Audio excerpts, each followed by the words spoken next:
Bien, vamos a ver la parte de detectores térmicos lineales que veníamos viendo. Recordemos que el detector térmico lineal es simplemente un tubo sensor, es un capilar de cobre que se llena de aire, y el aire se expande, y entonces lo que hace es producir una detección electrónica, finalmente a través de un sistema de bombeo, y da un dato que genera el incendio. Los detectores que siguen a continuación son los que se llaman detectores térmicos de cable. Simplemente son dos cables que están recubiertos por un polímero, una aislación, y una cinta protectora y una cubierta exterior. El cable sensor de temperatura lo que tiene es la ventaja de que uno puede extenderlo por una gran distancia y que me da el dato de la temperatura que va tomando un determinado lugar para producir, donde se produce un incendio. Entonces, lo que básicamente hace ese cable sensor es extenderse a lo largo de un lugar que yo quiero proteger. La ventaja que tiene es que puede trabajar en distancias muy grandes y fundamentalmente puede trabajar a la intemperie. Entonces, ese cable lo que hace en algún momento donde se produce una condición de sobrecalentamiento o un calentamiento por un incendio, toma el dato, en ese lugar se funde o se deforma la protección que tienen los cables metálicos, se ponen en contacto y se produce una señal. Esa señal es analizada por un panel de alarmas y me da la condición de incendio. La ventaja que tiene esto es que yo puedo extender ese cable por unos 2.400 metros, es decir, puedo proteger elementos que están a mucha distancia.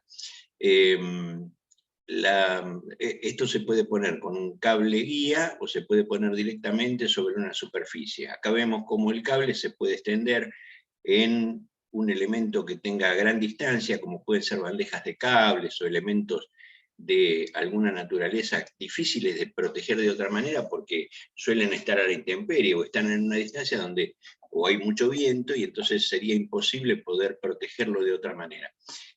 Lo que hace el módulo de análisis es localizar la distancia y muestra la distancia a la cual se está produciendo el recalentamiento de los cables.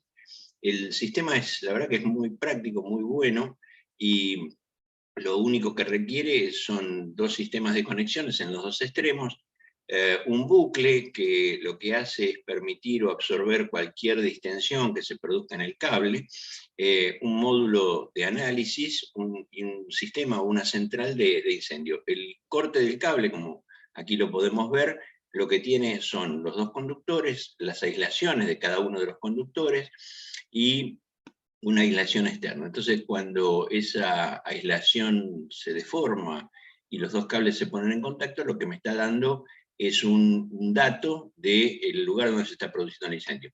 Esto está muy bueno para usar en algunos lugares donde yo no podría poner otro tipo de detectores, como detectores de temperatura o elementos que con el aire ambiente se puedan mover o me puedan dar una señal errónea.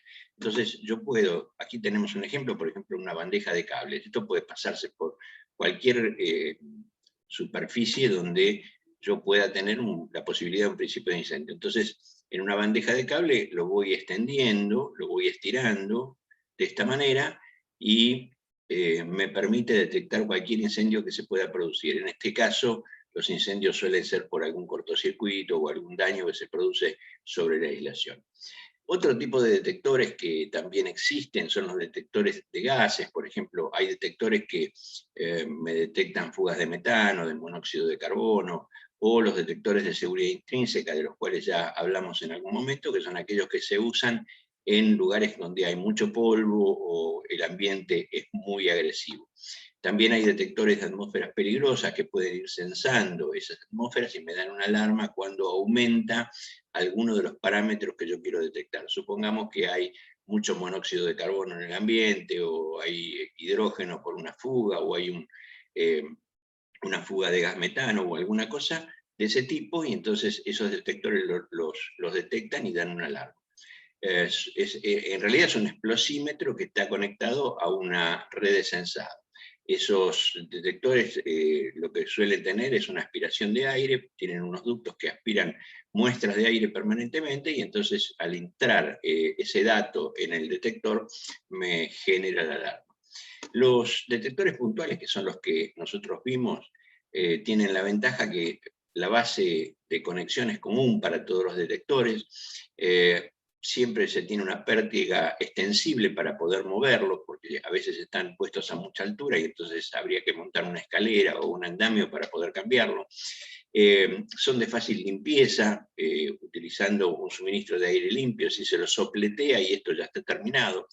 Pueden ser probados utilizando un imán, con lo cual me da una señal para poder hacer la prueba, y se prueba el nivel de la cámara de sensado mediante un medidor de sensibilidad. Esto son todas las características que tienen los detectores puntuales y que son casi como universales para poder ser usados.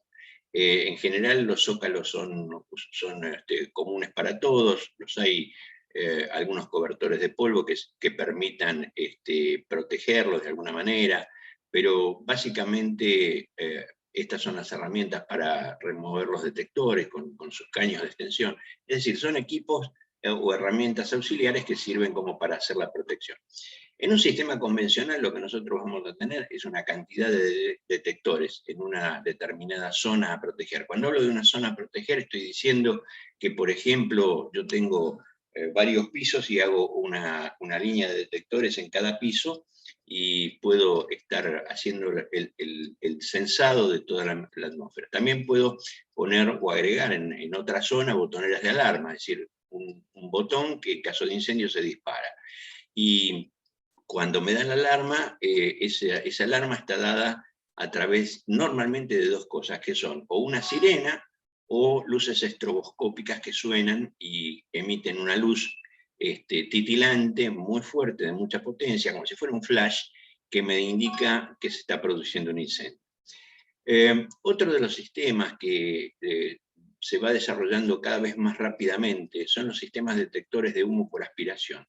Básicamente estos sistemas lo que hacen es censar permanentemente la atmósfera o el ambiente o el elemento que yo estoy protegiendo. ¿Cómo lo hacen? Básicamente hay unas cañerías que van extendiéndose por toda la zona de riesgo, donde yo supongo que voy a tener un incendio. Esas cañerías tienen agujeritos de muestreo que van tomando muestras de aire, y si eventualmente ingresa humo lo van a censar. Tiene una turbina de aspiración que produce un vacío en la cañería, y entonces permanentemente entra el aire, va por la cañería y pasa a una centralita donde hay un detector de humo, y entonces cualquier ingreso de humo generado por un principio de incendio va a ser detectado por el detector de humo, y la turbina de aspiración va a seguir aspirando para tomar otras muestras. Este es el principio de funcionamiento. Ahora, yo este sistema de aspiración lo puedo poner en un montón de cañerías a lo largo, por ejemplo, de un depósito donde hay puntos de muestreo, donde se van tomando muestras de aire, y entonces cuando aparece el humo de un proceso de combustión, el sistema, como hay un aspirador que produce ese vacío, va a tomar muestras de humo, la muestra de humo va a correr a lo largo de la cañería, y va a llegar a una cámara de muestreo de alta sensibilidad que me va a indicar que ahí, o en ese lugar, hay un principio de incendio. El sistema es bastante simple, bastante práctico. La única parte en movimiento es este aspirador, luego el resto es electrónica, y yo puedo monitorear los ambientes de un montón de formas diferentes, tirando o tendiendo esas cañerías de censado de un montón de formas distintas, en forma de H, en forma de U, en forma vertical, en forma de cruz. Es decir, yo puedo disponer las cañerías como yo necesite, y la amplitud que tiene de muestreo es altísima. Se pueden usar cañerías bajo el piso técnico, por lo tanto es bastante sencillo de instalar, y puedo meter aspiradores adentro de los sistemas de comando, de los racks, de los tableros. Puedo traerlo por el cielo raso, puedo traerlo directamente sobre los gabinetes. puedo hacerlo sobre gabinetes no ventilados. Siempre la aspiración de aire se produce en forma permanente, continua, y lo que va a tener es una aspiración de cualquier principio de incendio y lo va a detectar rápidamente. Inclusive es muy bueno para lo que pueden ser ambientes muy grandes, donde yo quizás tenga distancias a recorrer que son muy altas, y me va tomando muestras permanentemente de todo el ambiente. Esa aspiración que se produce va a parar a una cámara de seteo y de sensibilidad, donde van a aspirar y van a analizar las muestras recibidas. En general, esa aspiración es una boquilla que está puesta en el lugar donde yo preveo que puede haber un principio de incendio, y una cámara de análisis con el sistema de detección que me va a dar los sistemas de alarma. Los sistemas se instalan como si fuera una central de incendios común, y lo único que tienen por fuera, en lugar de un cable, es una pequeña cañería que va aspirando esas muestras, en este caso de tableros eléctricos o equipos de análisis electrónico, y va censando a través de esta cañería y va tomando las muestras permanentemente que llegan a los sistemas de análisis. Una vez que ingresó humo de alguno de estos lugares, el sensor me lo va a detectar y me va a dar una alarma. Esa alarma puede ser por un sistema estroboscópico, por un sistema de sirena, es decir, hay un montón de formas que yo puedo conectar. En los sistemas de alarma, una de las ventajas que tienen es que se puede armar como un rompecabezas con distintas aplicaciones. No hay una receta única ni universal, sino que yo puedo unir las partes y hacer una conformación del circuito a mi necesidad. Aquí tenemos, por ejemplo, la parte superior de unos tableros, donde en cada tablero o en cada rack hay una manguerita con una boquilla de aspiración que van a parar a una cañería, y esa cañería llega hasta el sistema de aspiración. Ese es el sistema que se llama sistema de detección por aspiración.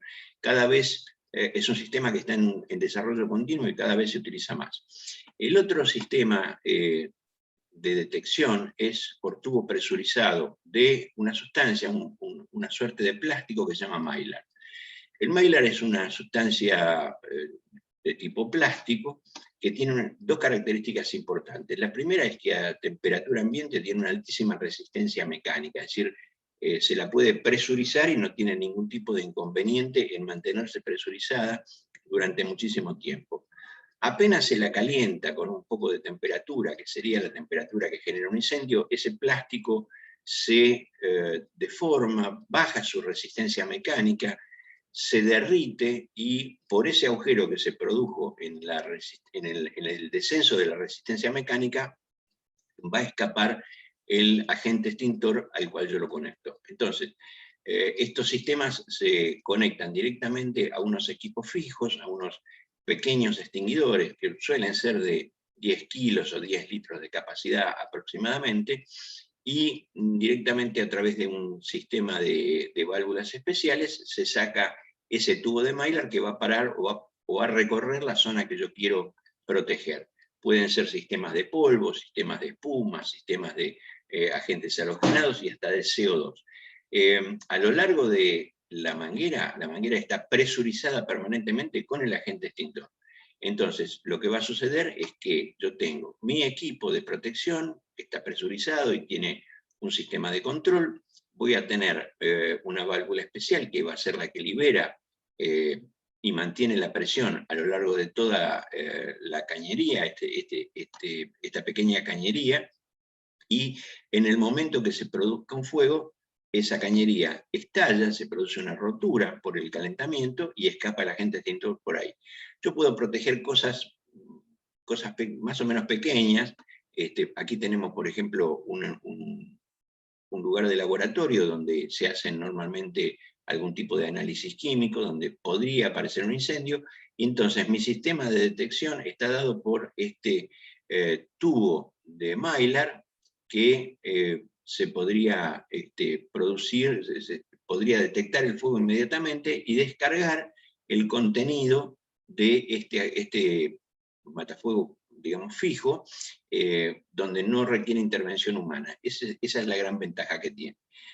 Cuando nosotros analizamos cómo queda ese ese caño de Mylar, lo que vamos a ver es una situación como esta, donde el cañito se calentó, ahí se puede ver que está recalentado o puede estar ennegrecido por producto de fuego, donde se calentó, estalló, se produce una rotura, y por esa rotura escapa el agente extintor, dando directamente sobre la superficie de fuego. Aquí tenemos un ejemplo práctico donde vemos el caño de Mylar, el conducto de Mylar, una llama que da directamente sobre el mismo y inmediatamente se rompe y por ahí escapa el agente extintor. Es decir, se produce un efecto de detección y extinción por un tubo presurizado de Mylar. Ese es el sistema de extinción muy rápido, muy efectivo, muy bueno para proteger algunas cosas que no son tan fáciles de proteger. Por ejemplo, estanterías que tengan papeles apilados, elementos que puedan estar guardados en estantería, lo puede utilizar dentro de un rack para proteger un circuito eléctrico, es decir, hay un montón de aplicaciones. Esta es la forma en que se ve ese tubo presurizado de Mylar cuando se produce la rotura producida por la detección y la extinción. Vamos a interrumpir un segundo acá y vamos a seguir.